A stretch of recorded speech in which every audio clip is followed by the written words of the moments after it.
Regular જામીન કોને કહેવાય?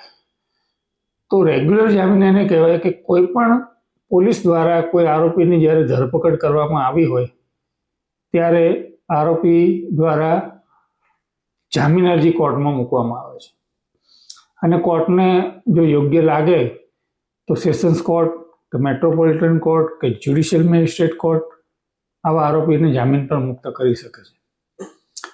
આવી જામીન અરજીમાં તમારે શું બતાવવાનું હોય છે? તો તમારે ખાસ કરીને જ્યારે પણ જામીન પર છૂટવા માટે અરજી કરો ત્યારે તમારે ખાસ તો એ બતાવવું પડે કે તમારો રોલ છે કે નહીં, છે તો કેટલો છે.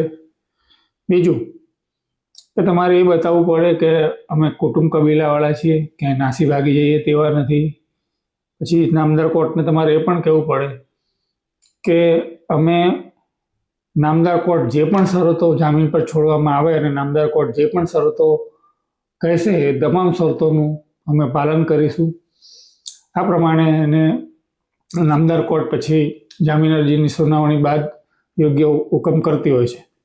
પણ જામીન અરજી જ્યારે દાખલ કરો ત્યારે જે સરકારી વકીલ છે એવી રજૂઆત કરતા હોય છે કે આ આરોપીને જામીન પર મુક્ત ના કરવા જોઈએ. કેમ ના કરવા જોઈએ એની દલીલો સરકારી વકીલ કરતા હોય છે.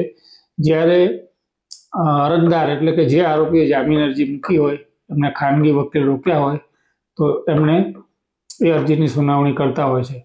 અને ક્યારેક ગંભીર પ્રકારના જે કેસો હોય, ખૂન છે, બળાત્કાર છે, એટ્રોસિટી છે, એવા કેસોમાં જે તપાસ કરનાર અધિકારી હોય એમણે જે આખા કેસની તપાસ કરી હોય અથવા તો કેસ તપાસ ચાલુ હોય એ દરમિયાન જ્યારે જામીન મૂકવામાં આવે ત્યારે એવા આરોપીને જામીન પર મુક્ત કરવાથી શું નુકસાન થશે, એનો શું રોલ છે, કયા સાક્ષીઓ એના નામ આપ્યા છે વગેરે મુજબનું એફિડેવિટ પણ મૂકતા હોય છે.